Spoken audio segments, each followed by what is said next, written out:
episode of the Project Egg Show. I'm your host, Ben Gothard, and today we have the honor of speaking to Immy Tariq. How you doing today, Immy? I'm doing fantastic, thank you. Thank you for having me, buddy. Oh, well, thank you for carving out the time to be here. I'm so excited because I really want to ask you, what is your story? So I was born and raised in London, and I grew up in London actually until I was about 21. At the age of 19, I lost my mom. At the age of 20, my dad was assassinated, and I basically had nothing to do after my college degree. So I didn't know what to do, and I went to get a job, like most people do. I quit within the first 4 hours. After that, I had to sit down. I said I have some savings in my bank account from what I saved over the years from working whilst at college, and I was like, okay, I got about 8 weeks left to live on because London's very, very expensive as well. So I said, okay, I need to find a way to make money if I want to work for myself. Whilst I work on going towards medical school in the United States, which I want to go to Harvard. So with that, I started a tutoring company, helping people go from U grades to A grades. And then I also went into real estate using my connections and network to help them get the money that they needed from other places and then help them flip the deal and I get percentage of the money made. And with that, I made enough money to go towards the United States to live in also go to medical school. Because unlike if I'm an international student, you can't get a scholarship for the United States medical school. So I had to basically pay like 400,000 up front. Wow. So with that, I got into Harvard and I dropped out before I started all the school. I decided to go a different direction entirely, and I moved over to the United States to be with my wife in Louisiana. And then from there, I lost all my funding in real estate, lost everything because the UK crashed. So I had no way to make money in the United States, and I really sold everything up in the UK after losing a lot of money in the UK. With no way to go back, and my bridges were burnt, I said, okay, what can I do? So I went and paid 50 grand to Bob Proctor to learn one-on-one how to do things. Then he made me buy other things as well as other events with him. So I paid like 60 grand out in the first week of moving to the United States to be with him, to learn off him. Then I just invested more on how to do marketing and business. And the rest is all history, really. It's the same. Well, what is the history? Well, it's like I basically wrote my book. I got myself into national TV and I grew my agency. Then I started acquiring companies because it made more sense to me. What do you mean it made more sense? Well, basically, it's a lot easier to take a company that's already making 7 figures and implement the marketing to scale it to 8 figures than it is to take a company from 0 to 7 figures. So what are you doing now? What's your biggest focus? Buying companies out right now. And I like to buy traditional companies that need a lot of internet marketing, but no one uses it well. That's awesome. Yeah. So through that whole experience, it seems like the major turning point was investing in the education with Bob Proctor and investing in that relationship. Investing in yourself and your relationships is the most important thing you can do. At the end of the day, I always believe you have new skills you can always recruit. If marketing went down tomorrow, I still got new skills I can always recover from and make money on. For example, I learned cybersecurity in next month. I said that before, but I'm actually learning it next month. I've already bought the training and committed to it. What it is if I learn new skills, I have new ways to always recover. If the economy crashes, I have new ways to build businesses. I have new ways to move countries even and restart. I create opportunities for myself. Having money today does not mean you have the money to tomorrow. So what exactly did you learn when you were with Bob Proctor? Like what? Because I feel like most people do not ever have that experience of working one-on-one with Bob Proctor. So what was that actually like? It was very interesting. So the first conversation I ever had with Bob was this. He said to me, do you know the meaning of your name, Tariq? I'm like, no. So he told me about the story of Gibraltar. And the story of Gibraltar was about burning the boats. And when he burned the boats, he basically conquered the island. And he basically said that Gibraltar is actually a translation. He told me to look it up while I was on the phone with him. And it actually means the mountain of Tariq. And it's about a Moroccan general who conquered it. And then that was my first conversation with Bob. And then afterwards, what he taught me was really focus on your mind and changing your life. Your words can change your life. Every word you say to others or the words you say to yourself is what's going to change the way you make money and the way you perceive yourself and everything else. It's really much mindset. I mean, even ideas. For example, he told me a lot of people love receiving gifts. So you need to do direct mail rather than give a lumpy mail like everyone else. Give them a FedEx. So he was really focused on changing your mindset and paying And attention to ideas, your words. ways to approach people in business, and ways to approach business. It was teaching me how to think differently.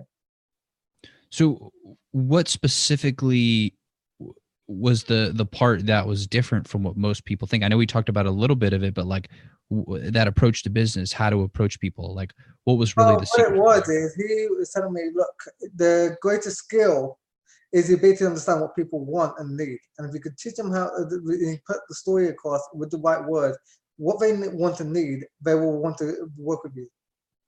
Trust is everything as well. It's the currency.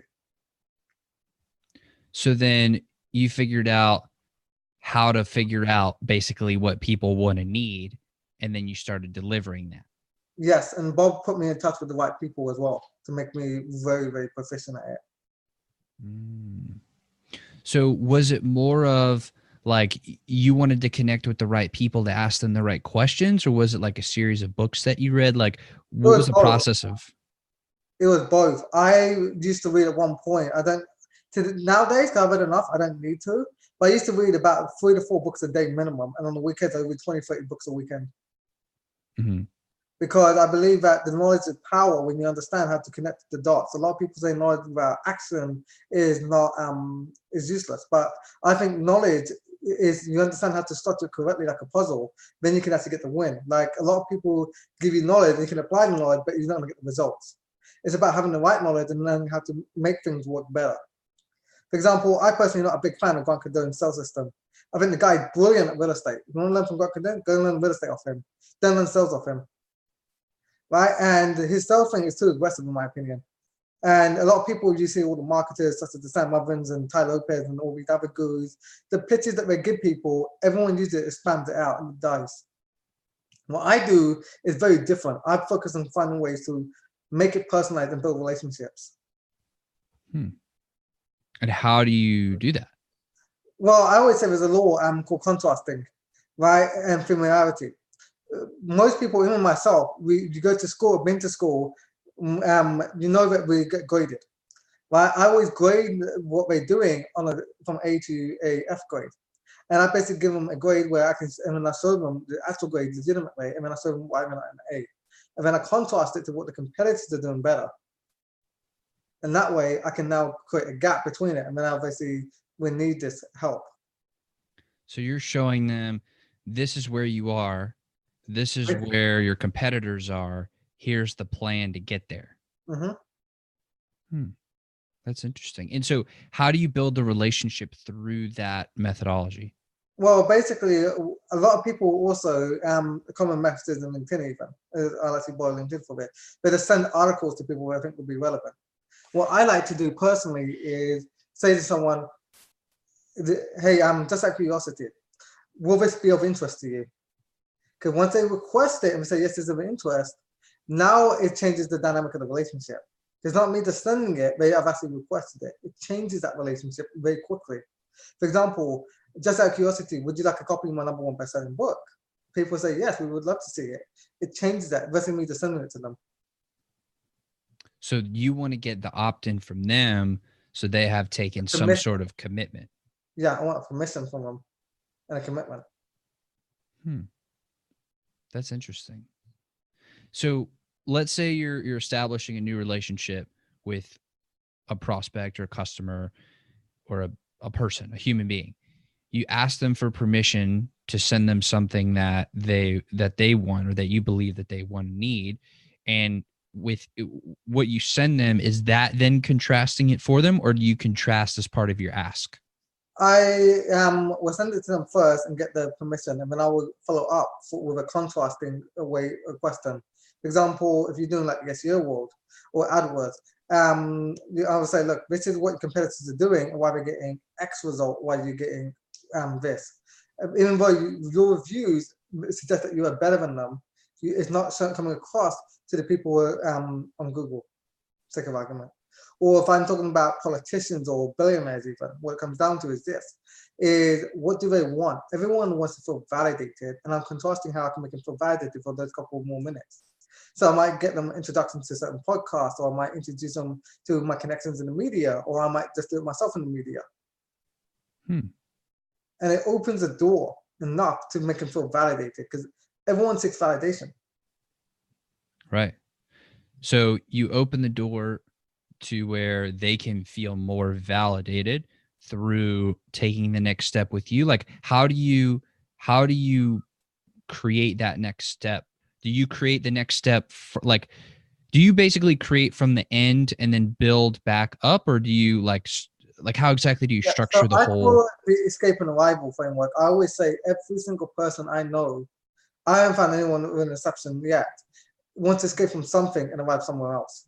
And now it's not necessarily the same thing. Some people want to escape from their job to 6 figures. Others want to escape from 6 figures to 7 figures, well, all the way up to billions. Others want to escape from bad marriages, or what's it called? From a drug addiction, alcohol addiction, whatever, bad health, lack of sleep, insomnia, whatever. They want to arrive somewhere. And when I do enough research, I call it social recon. If you understand what people are looking or struggling with, you just converse with them.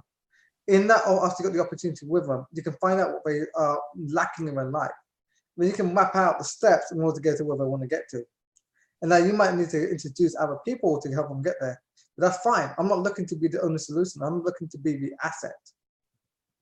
So you want to be an asset to them, like a resource for them, to where they can, I mean, but are you trying to get them to like build on top of what you've created? Or are you trying to get them to purchase something from you? Like, what are you trying to get them to do? Sometimes I go in with a purpose just wanting to learn from them. Other times I want introductions to other people. Other times I want them to purchase from me. Other times I might even want to buy from them, but I don't trust them entirely yet. And I think relationships is the fastest way to know how things work. So what are you were saying everybody is looking to escape from something. What are you looking to escape from? Always looking to escape from having my time wasted. I want a better team, better efficiency. That's what I'm always looking to escape from. How to become way more efficient in all areas of life. And so what are the inefficiencies that exist in your life currently? Well, right now I'm going through a thing with the employees I have. I'm looking to change some of them up, because the way I want things done is not going as fast as I want it to do. Or even strategic partnerships I have. I have some strategic partnerships that potentially could make me 7 figures. It could completely bust. But it take a lot of time to get these deals through sometimes. And I'm like, it's not really a good use of my time, because you guys are not moving in a simple instructions that need to be done. So you're looking to basically upgrade the people that you're working with. I always look for that. It doesn't matter what level anyone's at, I always believe it could be upgrades. And you got to look for those upgrades. And sometimes you might not find it for a while. You got to be patient. So how do you identify like who you exactly want to be on your team or work with? When I look at who I want to hire, I look for the role and I look for the goals, and I look to see, I'll give them a trial period first. I'm like, look, can you guys deliver upon what I want delivered? If you can, then we can work together long enough, and we'll see how you progress. Because a lot of people can interview well, but they don't necessarily actually deliver. So you asked them to deliver something, and obviously based on that, then you decide, okay, either I want to move forward with this person or not. Do you then work to try to develop them and try to help bring them up, or are you just focused on, okay, now I need to go find the next person? Depends on the role. If it's a more higher up roles like project managers, then yes. If it's someone more simple tasks, not so much. Because my time isn't in the value to train up every single person. So what's your end goal? Like, it seems like right now you're acquiring companies, you're getting more efficient, you're building things. It seems like you're still trying to learn and better yourself. Like, what's the end goal? What are you really trying to accomplish? My end goal is to, how do I put it honestly, is to become completely free and independent of any economy. I want to be able to build wealth that's sustainable. Yes, I wouldn't want to be a billionaire, yes, but it's not like the end goal for me. It'd be nice to have. For me, it's having millions in different cities and countries where, regardless of what happens to the economies all over the world, it doesn't matter. I still can have multi-generational wealth set for my future generations in every different type of economy. Why is that important to you? Because I know what it feels like when you lose everything. When my dad was assassinated, I lost everything, and it was all fun having 8 weeks to live on money and not know what the hell to do. So at this point, it's like almost mitigating your risk to the point where you never have to go back and feel that pain that you felt before. Yeah, exactly. I don't want my kids that I want to have down the line to face that risk either. At the end of the day, I had friends go from 100 million down to bankruptcy. Right? Money in your bank, it doesn't mean you're going to have the money tomorrow. But if I can put into investments all over the world that can sustain it and keep paying income, how much do you actually need to live on and to live a good lifestyle? Your lifestyle can't change after a certain point that much. The only thing you can really do is like, okay, I can buy a Tom Ford instead of Burberry. I can go on a private yacht for 100 million versus a 10 million yacht. It's not going to change that much. Right. To me, I'd rather have wealth in the cash in the bank, I don't care about net worth. And I want that cash all over the world where it doesn't matter. If America goes to shit, it's fine. If England goes to crap, it's fine. Wherever goes to crap, it doesn't matter. I still can have one place where I can keep my money and live the same lifestyle I want. So when you wake up every day, what is that like? How do you actively go about doing that? I mean, I know we talked about like some of the things that you do and what you're focused on, like buying and building companies, but like, what does that actually look like on a day-to-day basis for you? So typically I get up between 5 and 6 a.m. And I'll spend about an hour on myself, writing out goals, gratitude, clear out my mind, hydrating myself. I don't like to do exercise in the morning because when I exercise, I get really freaking tired afterwards. I can't focus for 4 hours. For the first 4 hours of the day, I want to knock out everything and get ahead of everybody. By 10 o'clock, I should be ahead of everybody else and complete the most important tasks of my day. And have the systems running and then just evaluating data from that point. And taking calls. So when you're working on yourself and like, what does that process look like for you? For when I work on myself, what I like to do is when I do journaling or reflection, as we call it, I like to see so my background also is molecular medicine and biochemistry. I love chemistry, that's my obsession in the science field.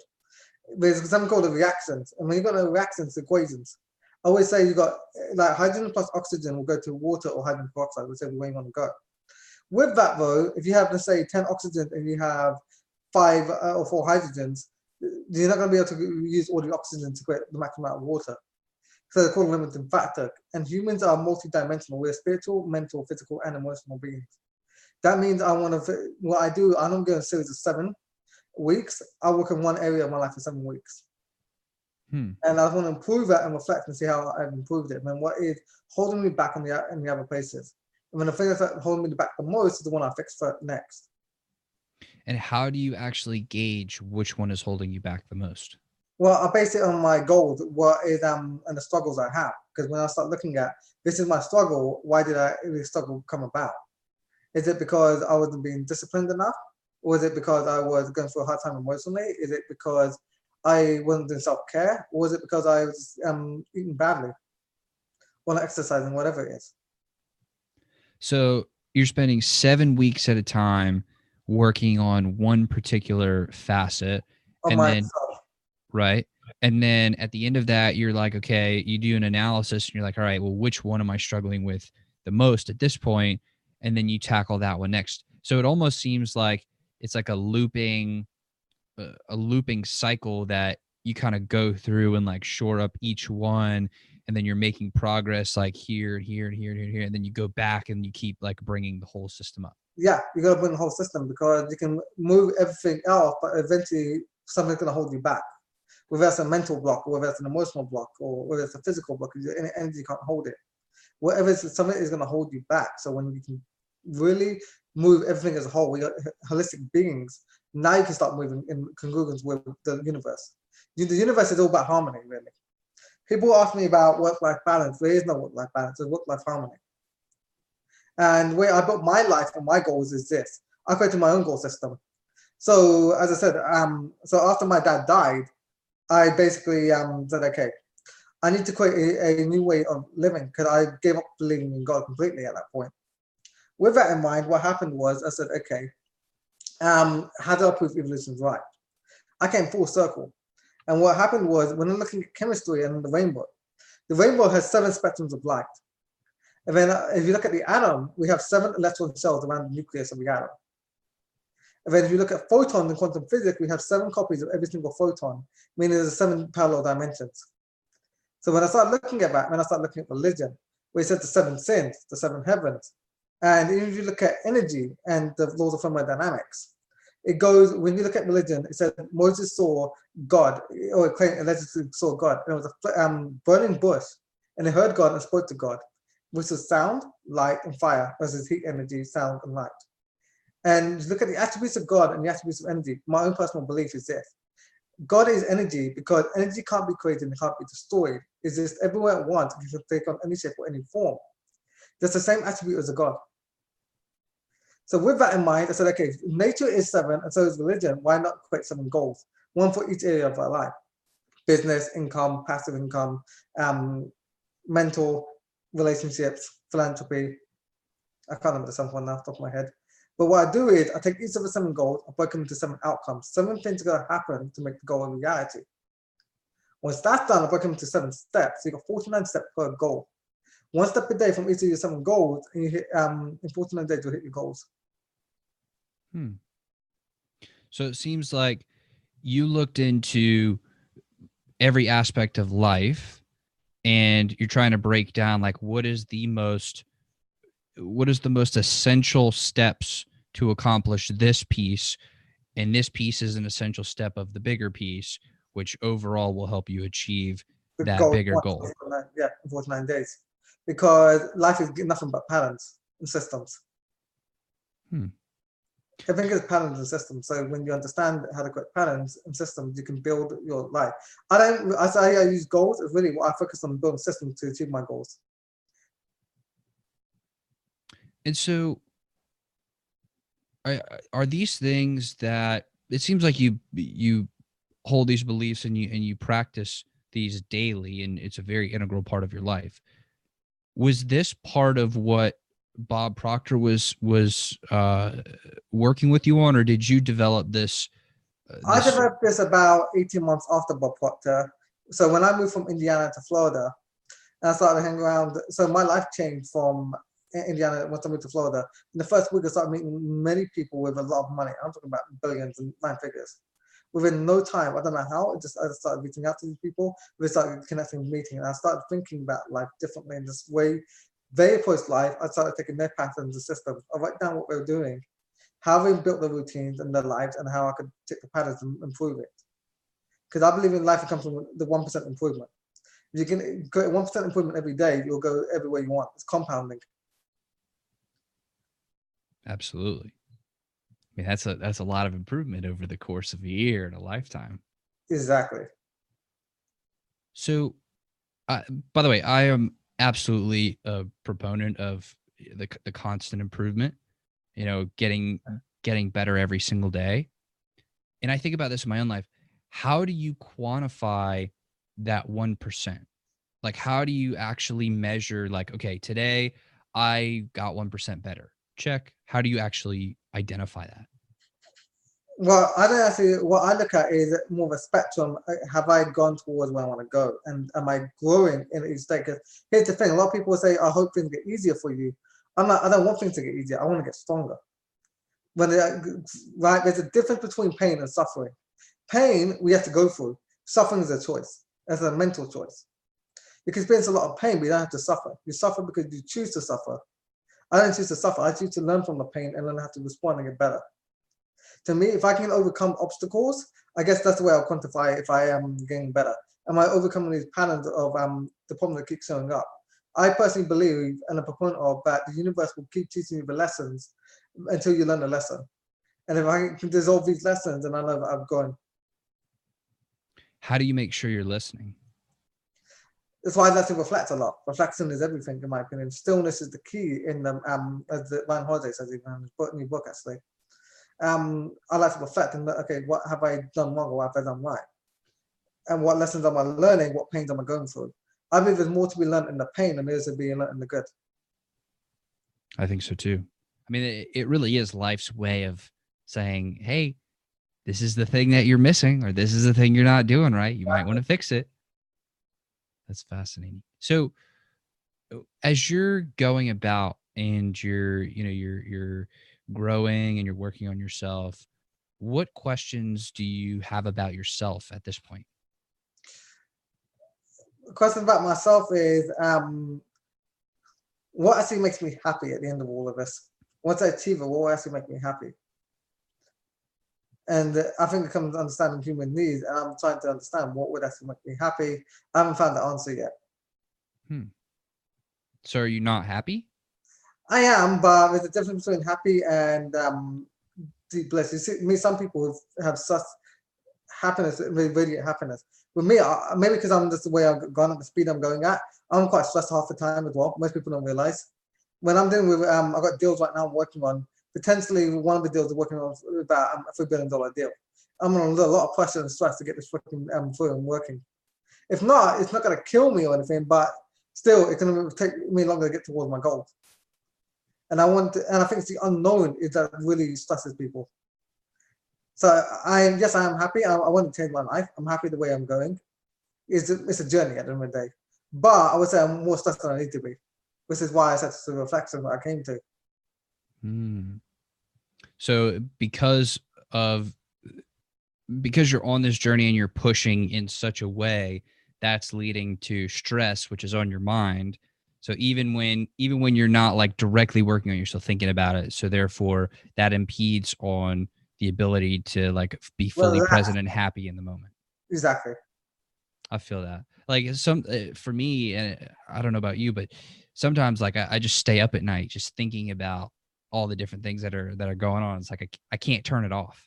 Exactly, and that's why I started writing down all my feelings, and it's helped, but it's not always it doesn't always do it the whole trick. That's why sometimes what I need to do is just go for a swim or something while like exercising. Swimming is the only thing that calms my mind down completely. Why swimming? Because I'm only focused on surviving and breathing and hitting the end of the wall, banging my head every time.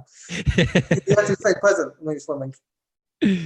Yeah. When I'm running and stuff, I don't have to stay present as much. I can listen to music or anything else. But when I'm swimming, I'm stuck with my own thoughts. And because I'm stuck with my own thoughts, I can learn to become more present in that moment of focusing on the breathing and the pull and go from one side to the other. That's awesome. So, Emmy, I want to talk about something that, like, I love talking about this with people who I believe are just as much into like personal development and working on themselves as me, because I think about this about myself all the time. So I want to know, what is your dark side? My dark side, okay. The way I say my dark side is I'm all about efficiency and focusing on the mission more than anything else. And I'm like, people slowing me down when I want to get them out of my life and move in faster, because to me, it comes down to the law of association. And I don't want the universe to associate, well, it's settling. I don't like people who settle, basically. Right? It doesn't matter where you go in life with higher levels, people will settle. And I don't want the universe to associate, but I think it's okay to settle. So my dark side is I don't think I can ever stop. People say, do you want to retire? And I joke I want to retire, but honestly, I don't think I could, because that means to me I'm settling, and I don't never want to settle. If I settle in one place, I'm going to settle in most places. And I really don't want to settle, because where's the joy in that? The joy for me is in the growth and the challenge. But why is that your dark side? Because sometimes it causes strains even on friendships and relationships even. And even my family, well, my family actually, that's a very dark story in itself, but I don't speak to my own family, because one, they ripped me off a lot of money, but two, which is the right thing to get rid of them in that case, but two is I don't think most people understand me, and I don't understand most people. I can't relate to the average person. To me, it's all about just focusing on growing and hitting the mission. And to me, it brought me a lot of problems, but it's also brought me a lot of joy. And to me, I'm like, what is really the most important thing to me is to always ask myself, if I have to choose between this or the other thing, what do I choose? And I always choose, I want the growth and the challenge. I never want to settle. And to me, yeah, to others, I say, you know what, it's wrong in a sense to being willing to go that far. But it depends what you want and how far you want to go for it. I always say in life, everything you want comes at a price. The question is how the price you want to pay. But you want to go faster, the bigger price you're going to pay. It's automatically. So who? Oh, I'm sorry. Go on. I was going to say, so who actually does get you? Who does what? Like, who fully understands you? You said most people, you don't fully like connect with most people. Honestly, I don't think anyone fully understands anyone. But when I say fully understand, I mean even to an extent. A lot of people would like, okay, they say, look, you need to calm down, just slow down, just go relax, and just enjoy the moment and the present, and enjoy with the other people. I'm like, that's when I know they're settling, and I'm like, no. There are very few people in my life, as I would say, that actually understand that type of drive and work ethic. I don't expect most people to understand the anxiety that I go through, or the stress, or the work ethic, or the challenges and prices I pay. It's not something I really talk about most of the time. It's not really relevant. And I think a lot of people say it's an elitist attitude. I don't think it is. I think the reason a lot of the wealthier people associate with those who are wealthier more than anything is we understand each other and the prices we're paying. It's a lot easier to relate. When you can't understand it, then what are you going to talk about? That's true. So how do you go about, and I know you've done it a little bit, but how do you fully articulate that price?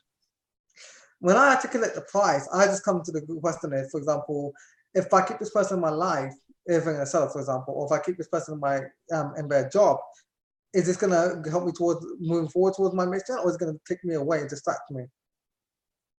That's literally, I make it as simple. I'm a very simple guy that uses very simple methodology.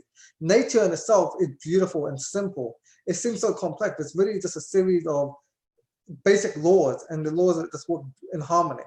And that's what I try to do in my life, is simplicity and essentialism. And the way I ask myself is it going to take me towards my mission, which is not just being successful financially, it's about being healthier. Is it going to make me happier? Is it going to be making me a better version of myself? If not, it's going to distract me because I want to settle when I'd say, you know what, or this is going to cost me from growing my company or get my health better, then I've got to eliminate it. That's how simple I make it for myself. Well, it seems like that actually removes a lot of the difficulty in. I mean, it's almost like a litmus test of, is it, does it fit in these parameters? If yes, continue. If no, fuck it, it's out. Exactly. That's cool. So are you constantly like adjusting those parameters and like tweaking those things to fix what you're actually looking for? Yes, and that's what I'm doing right now with my people, even who's in my network, who's slowing me down, who's actually making my life go easier. Because if you're slowing me down, then there's no point. At the end of the day, my goal is to have a life as free as possible and as happy as possible. That's what we all seek, is happiness and validation. And if you are taking my happiness away by causing me more problems than it's worth, then what's the point? And that's what I'm looking at in my company right now. My struggles is I'm buying these companies who like, if I have any business owners run the companies for me for a year even, do I want the headache of dealing with you for a year? Do I want the headache of dealing with your employees for a year? So that is the litmus test as of right now. Mm-hmm.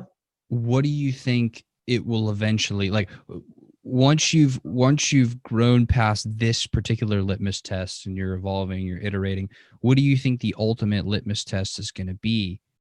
Like, what do you think the finality of that is going to look like? Well, what I'm trying to build is a system where one can get this down to exact parameters and T, like a business system even, as I like to call it. I would have someone who would like a personal system who would be able to do it for me and understand this. I would want people to be able to implement it for me. Whether that can be an AI assistant or whether that can be a personal assistant itself as a human, I want a system to be able to use the parameters and help me define the direction of my life, the way it moves. So you basically want the system to guide you based on parameters that you set. But then do you challenge the system, or are you like, what's that back and forth going to look like? Well, I'm going to reflect it every 7 weeks. After every 7 weeks, I will reflect. Has the system helped me get closer towards where I actually want to go, or has it taken me away from it? The reason I do 7 weeks as well, because as I said, number 7 in the nature, in the atom. I use 7 deliveries, so 7 weeks, 7 areas of business, 7 areas of life. Everything is 7. So does it move me towards what I want in the 7, or is it taking me away from there? And if it's taking me away in any area, I need to look at the system and reevaluate the parameters and how to tweak it. It's a constant game of optimization. That's But I interesting. wish I could have a great, perfect system from one go. That goal system took me 18 months to build, as I said. Yeah, first of all, I love building systems too, and it would be really awesome if you could just snap your fingers and bam, system was done. It was there, ready to rock, totally complete. That'd be awesome. It would be, but Yeah. I know it's not realistic. So I know I have to create optimization and tweaks, and I like to give it enough time. I think so many people want things immediately, but I like to make it definitive. I think 90 days is too long. Like people say, what's my 3-year and 5-year plan? I'm like, I don't have a 5-year plan or 3-year plan. My goal is to take everything I want in 3 to 5 years, put it into 1 year, and that's the vision. And then I just try to hit it for 7 times, see how far I can get to it. If I do things correctly, I can hit it within the year. So, Immy, I want to be very respectful of your time. Sure. And I really do appreciate you coming on the show today. I do have one more question for you, then Sure. then we'll wrap it on up. But what question should I be asking you that I just wouldn't think to ask? Okay, the question you should ask that I think to ask. You asked me about my story. I would say probably the one piece of advice that changed my life the most. Which is? The one piece of advice that changed my life the most is understanding. What the way I say it is understanding people in a way that most people don't really understand people. Build frameworks about understanding people, because everything you want to do in life, whether that's in relationships or business or anything else, a lot of people don't study enough time understanding how people actually operate. And even the word choices that we make, it comes down to that framework. Because if I take it like this, if I say to you, are you open-minded to almost anybody, 9 out of 10 people will say they're open-minded. It's a little crazy word. Are you open-minded? Yes. And you can even swap it to, are you closed-minded? And most people are going to say no. It allows you to understand and move things in the right direction. Words is what changes your life. And understanding how human nature works and how the certain words can influence that human nature towards where you want to go in a harmonious way for the benefit of you and them. That's the best piece of advice I can give anyone. So it seems like the advice is to really understand human nature at the most fundamental level that you can and use that to work with other people in a way that benefits both you and them and gets everybody to where they want to go successfully. Yes. Because I'm going to put it this way, whether you're doing sales, copywriting, you're trying to build friendships or relationships or anything, if you understand how people work, you can build parameters on who you can trust and not. For example, I would say humans are patterns and creatures of habits. And so if that's the case, if you know someone's going to steal $1 off you, they're probably going to steal $100 off you. Right. Or more, right? It's not like you think. If they can steal more, they can steal less too.